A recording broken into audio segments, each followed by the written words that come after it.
18वीं सदी में मराठा साम्राज्य ने अपनी शक्ति का विस्तार पूरे भारत में किया। 1756 तक उन्होंने दिल्ली पर कब्जा कर लिया और मुगल सम्राट को अपनी कठपुतली बना लिया। हरियाणा अपनी सामरिक स्थिति के कारण मराठा महत्वाकांक्षाओं का केंद्र बन गया। मराठा सरदारों ने यहाँ अपने ठिकाने स्थापित किए और राजस्व वसूली शुरू कर दी।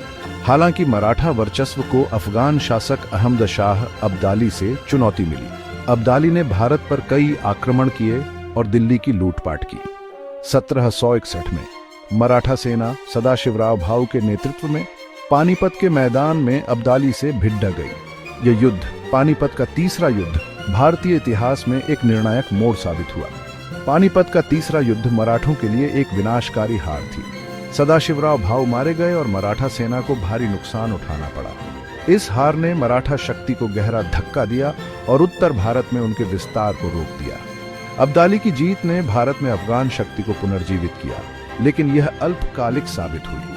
अब्दाली जल्द ही अफगानिस्तान लौट गया, जिससे एक शून्य पैदा हो गया जिसका फायदा सिखों ने उठाया। पानीपत के तीसरे युद्ध के बाद सिख शक्ति का तेजी से उदय हुआ।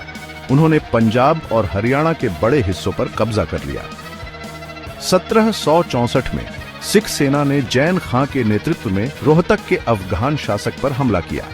जैन खां को हराया गया और मारा गया, जिससे रोहतक पर सिख नियंत्रण स्थापित हो गया। सिखों ने हरियाणा में अपनी शक्ति को मजबूत करने के लिए कई किले बनाए।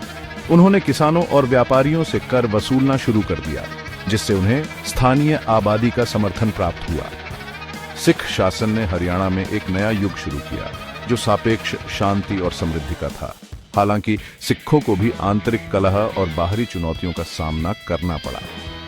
1790 के दशक तक सिख साम्राज्य कई छोटे छोटे राज्यों में बंट गया था, जो अक्सर आपस में लड़ते रहते थे। इस विभाजन ने अंग्रेजों को पंजाब और हरियाणा में अपनी शक्ति का विस्तार करने का अवसर प्रदान किया।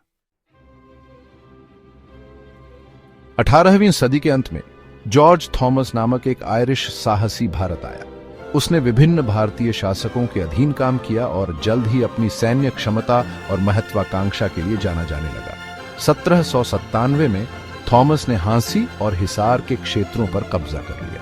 थॉमस ने हिसार को अपनी राजधानी बनाया और अपने शासन को मजबूत करने के लिए कई कदम उठाए। उसने एक मजबूत सेना का गठन किया, किलों का निर्माण किया और व्यापार को प्रोत्साहित किया। थॉमस ने स्थानीय आबादी के साथ अच्छे संबंध बनाए रखने की भी कोशिश की, जिससे उसे कुछ हद तक सफलता मिली। थॉमस के सबसे प्रसिद्ध निर्माण कार्यों में से एक हिसार में जॉर्ज कोठी का निर्माण था। यह भव्य इमारत, जिसे आज भी देखा जा सकता है, थॉमस की शक्ति और वैभव का प्रतीक थी।